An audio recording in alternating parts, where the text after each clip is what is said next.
नमस्कार, मैं सौरभ कुमार आपका अपने चैनल में स्वागत करता हूं। मैं आप सभी को इस बात के लिए गॉड से प्रार्थना भी करता हूं कि आप इस महामारी के काल में सुरक्षित होंगे, अच्छे से होंगे अपने परिवार के पास। दोस्तों, आप सभी से बात करने का या आप सभी से मिलकर अपनी विचारों को साझा करने का एकमात्र उद्देश्य ये था कि काफ़ी दिनों से मैं चिंतित था, परेशान था और वर्तमान में जो घटनाएं घट रही हैं, इन घटनाओं को देखकर स्वाभाविक है कि एक जागृत इंसान, एक पढ़ा लिखा आदमी अपने राज्य, प्रांत या देश के लिए हमेशा कुछ न कुछ उसके दिमाग में चलते रहता है। आप सभी के भी दिमाग में चलता होगा। मेरा यह वीडियो हो सकता है कि आपको मज़ा नहीं आए, लेकिन यह आप सभी के लिए बहुत ज़रूरी है जानने का। और मैं आज से यही सोचा हूँ कि आप लोगों के लिए मैं हमेशा आप लोगों के लिए बिहार से जुड़ी तमाम प्रकार की समस्या और उन समस्याओं पर आपके विचार और मेरे विचार सामने रखने की ज़रूरत है। देखिए, क्या ये चिंता करने की ज़रूरत नहीं है कि बिहार किस प्रकार की राजनीतिक संकट से गुजर रहा है, किस प्रकार की आर्थिक संकट से गुजर रहा है, किस प्रकार की सामाजिक संकट से गुजर रहा है। प्रत्येक व्यक्ति जो समझ सकता है, जान सकता है और उसमें देश को और राज्य को आगे बढ़ाने की जज्बात हो सकता है। इसके लिए ज़रूरी नहीं है कि वह पढ़ा लिखा हो, उसके पास किसी बड़ा सा यूनिवर्सिटी का डिग्री हो। मैं ऐसा नहीं मानता हूँ। वो सभी को अपने राज्य, अपने देश के बारे में सोचने की ज़रूरत है। इन्हीं सभी चीज़ों को लेकर के मैंने सोचा कि क्यों ना कम से कम मुझसे जितना हो सकता है उतना मैं लोगों तक बिहार की इस विडंबित समस्या, एक बहुत ही जटिल समस्या जिसको आप कह सकते हैं, ये काफ़ी दिनों से, जब से पता नहीं मेरे जन्म से पहले से ही है क्या, ये चीज़ बनते आ रहा है और बस हम ये सुनते आ रहे हैं कि आने वाला समय ठीक होगा, बिहार विकसित होगा, बिहार को सभी राज्यों से आगे किया जाएगा। किस मामले में? ग्रोथ के मामले में, डेवलपमेंट के मामले में। यहाँ मेरा मतलब ये कभी नहीं है कि हम किसी राज्य की ग्रोथ से ईर्ष्या करते हैं, किसी राज्य के विकास से हमें नफरत है, नहीं। हाँ, इसकी लालसा है कि हम सभी राज्यों से आगे निकलें, सभी राज्यों से ज़्यादा हमारे राज्य का विकास हो। लेकिन दोस्तों, आप सभी से आज बहुत ही कठिन प्रश्न मुझे पूछना है, और ये प्रश्न आप सभी से भी है, इसलिए नहीं कि आप इसके जवाबदेही बने, इसलिए कि आप इस पर सोचिए और सोच करके फिर आगे का निर्णय लें। निर्णय मीन्स जब हम वोट देते हैं उस समय। मैं किसी भी दल का समर्थन नहीं करता हूँ, न विरोध करता हूँ। ये मैं पहले ही साफ कर देना चाहता हूँ। मैं उनके साथ हूँ जो हमारे बिहार के बारे में सही विचार रखते हैं, बिहार के युवाओं को रोज़गार देने की क्षमता रखते हैं, बिहार की सड़कों को विश्वस्तरीय बनाने की क्षमता रखते हैं, बिहार में उद्योग लगाने की क्षमता रखते हैं, बिहार में लॉ एंड ऑर्डर बनाए रखने की क्षमता रखते हैं, बिहार में को अपराध मुक्त बनाने की क्षमता रखते हैं। इन तमाम प्रकार की चीज़ें जो बिहार को खुशहाल बना सकता है, जो करेंगे उनके साथ हम हैं। हमें किसी छाप या किसी प्रकार के दल की लोगों के पीछे नहीं भागना चाहिए। मैं ये बताना चाहता हूँ आप सभी से, क्या ये जानने की ज़रूरत नहीं है कि आखिर आज तक बिहार सबसे पिछड़ा राज्य क्यों बना रहा? इसके लिए जिम्मेवार कौन है? बड़ा सिंपल सा क्वेश्चन है। और आपके, हमारे आसपास, आजू बाजू जो भी हमारे लोग हैं, वो सभी लोग जवाब भी इसका दे देते हैं बड़ा सहज रूप से। रुकिए, आप जो जवाब मन में पाले हुए हैं वह जवाब कहीं से सुनकर और रटा रटाया जवाब हो सकता है। इस पर सोचने की ज़रूरत है। अगर सही में आपके पास जो भी जवाब है, मैं जवाब दूंगा उसका, लेकिन इस वीडियो में नहीं। पहले आज प्रश्न हो जाए,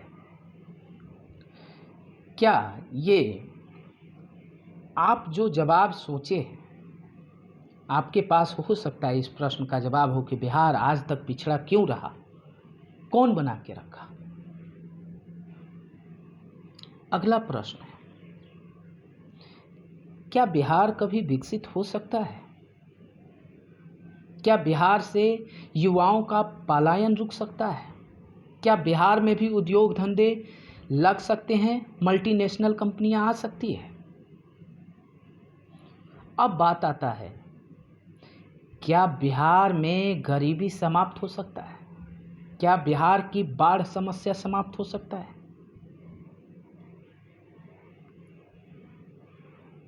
दोस्तों, दुनिया के कई ऐसे डिफ़िकल्ट जोन, मैं उसके लिए उपयुक्त शब्द इस्तेमाल नहीं कर पा रहा हूँ, आप समझने की कोशिश कीजिएगा, यानी कि भौगोलिक बाधाओं से युक्त भूमि जहाँ पर जीवन जीना बहुत मुश्किल होता है, वहाँ विकास की इमारत गढ़ी गई है इसी धरती पर। खैर, बिहार तो काफ़ी संपन्न भूभाग है, आज से नहीं प्राचीन काल से। ये जो बाधाएं आपको गिनाई जाती है, ये बाधाएं बनावटी हैं, ये आप जान लीजिए। और इन बाधाओं को बनाए रखने में हम बिहार वासियों का बहुत बड़ा योगदान है, बहुत बड़ा योगदान। बुरा मत मानिएगा, ये सच्चाई है। और यह बना रहे हमेशा के लिए, यहाँ की नेताओं की यही समझ है। मेरा हर एपिसोड में आपसे इन्हीं विषयों पर बातचीत करने के लिए मैं हर बार वीडियो बनाऊंगा और आपके पास वीडियो आएंगे भी। उम्मीद है जिन लोगों को मेरा बात अच्छा लगेगा, मेरी चर्चा अच्छा लगेगा, वो मेरे हर वीडियो को लाइक करेंगे, सब्सक्राइब करेंगे, ताकि मैं अपने विचारों को रख पाऊँ। देखिए, दूसरा कोई माध्यम नहीं है हर लोगों तक एक चिंतन को पहुंचाना। अगर मैं अपने इस कार्य से बिहार में अगर थोड़ा सा भी परिवर्तन कर पाता हूं, तो शायद मुझे बिहारी होने का बहुत ही ज़्यादा खुशी होगा। भारतीय पहले हैं, लेकिन भाई इसी भारत में बिहारियों को भगाया जाता है, मारा जाता है। तो उस समय हमें भारतीय यदि पहले समझा जाता कि आप भारतीय हैं, चलो तुम्हारी कुछ गलतियां माफ, तब तो कोई बिहारी को गाली ही नहीं देता। इसका मतलब है कि कुछ ऐसे लोग हैं, कुछ ऐसी जगह हैं जो विकसित राज्य की मैं बात कर रहा हूँ, जहाँ हमें भारतीय पहले नहीं, बिहारी पहले माना जाता है। मैं गुस्सा हूँ इस चीज़ से, लेकिन हम अपनी गुस्सा को कभी भी गलत डायरेक्शन में नहीं ले जा सकते हैं। हम गुस्सा को सही डायरेक्शन में ले जाएंगे। हम अपनी जज्बात को पर काबू रखेंगे और बिहार के लिए कुछ करने का मन बनाएंगे। लेकिन सारी बात आज ही नहीं हो सकता है, इसी वीडियो में नहीं हो सकता है। ये वीडियो मैंने बार बार बोला है, मेरा आपसे प्रश्न करने का वीडियो है। एक प्रश्न जो आपको झकझोर देगा, जरा सोचिए, क्या बिहार में 15 साल जंगल राज था? तो जंगल राज में तो स्वाभाविक था कि विकास नहीं हुआ। ये भी दृश्य देखा बिहार। लेकिन 15 साल जो आज सुशासन बाबू की सरकार रही, इस 15 साल में एक भी उद्योग धंधा बिहार में नहीं लगा।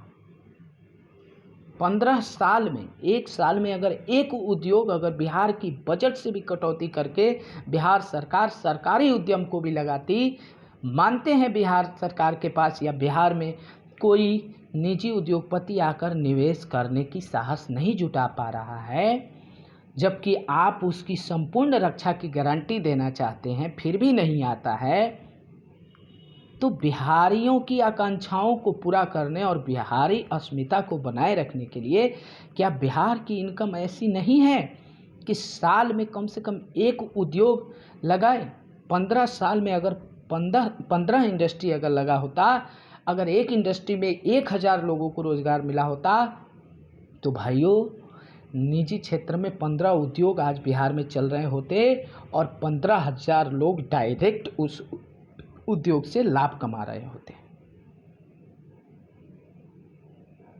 हम कहाँ जा रहे हैं? किस भेड़ की चाल में हम फंस रहे हैं? क्या हमें सोचने की जरूरत नहीं है? क्या हमें जानने की जरूरत नहीं है? इसलिए मैं चाहता हूं कि आप सभी, हम सभी सोचें, इस चीज को जानें और सोच समझकर ये अवसर है, अभी समय है कि हम सभी को अपना निर्णय लेने का, सही विकल्प की तलाश करने का। अब शब्द आ गया विकल्प। सभी क्वेश्चन पूछते हैं कि नीतीश के अलावा विकल्प कौन सा है? ऑप्शन लेस है। यहाँ भी एक क्वेश्चन है, आपको विकल्प विहीन बनाने वाला है कौन? 15 साल में एक भी नेता राज्य स्तर का उभरने नहीं दिया गया, ये कौन है? जहां से राजनीति की जन्म होती है वहां पर ही राजनीतिज्ञों की कमी हो गई, ये कम बड़ी साजिश है। इन सभी प्रश्नों पर हम आपको जवाब देंगे, इन सभी प्रश्नों पर हमारा आपसे बातचीत होगा, इन सभी प्रकार के विषयों पर हम आपसे चर्चा करेंगे और उन सभी पर गहराई से आपको हम जागरूक बनाने की कोशिश करेंगे, सोचने के लिए मजबूर करेंगे। आप सोचिए। वीडियो बड़ा हो जाएगा, लंबा हो जाएगा, इसलिए मेरा नेक्स्ट वीडियो आएगा, उस वीडियो में हम इन तमाम प्रश्नों का उत्तर सहित आपके सामने हम प्रस्तुत होंगे।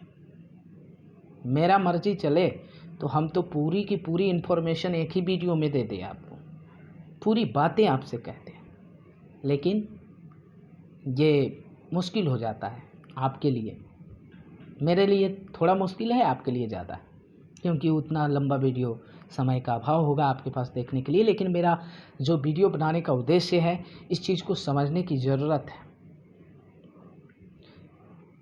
अब समय आ गया है कि हर बिहारी को, कम से कम जिनके पास मोबाइल है, एंड्रॉयड है, इंटरनेट से जुड़े हैं, जो हर चीज़ से अप टू डेट रह रहे हैं, उन सभी को सोचने का समय आ गया। अब नहीं, अब हम बदलाव चाहते हैं, ऐसा बदलाव जो बदलाव बिहार की रूपरेखा को बदल सके।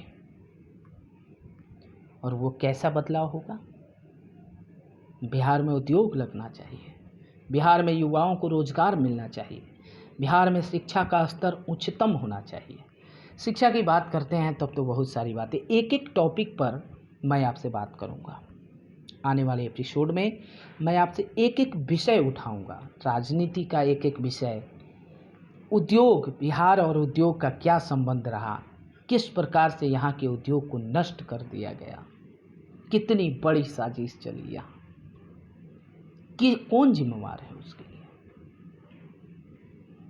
तो उम्मीद है कि आपको मेरा ये बात अच्छा लगा होगा और मेरे आने वाले वीडियो को आप लोग सब्सक्राइब करेंगे और वीडियो को देखेंगे, मेरे चैनल को सब्सक्राइब करेंगे और मुझे आपका ढेर सारा प्यार मिलेगा। और आप अपना फीडबैक देना मत भूलिएगा, आप कमेंट बॉक्स में अपना फीडबैक दीजिए, अगर अच्छा लगे तो लाइक कीजिए। Thank you.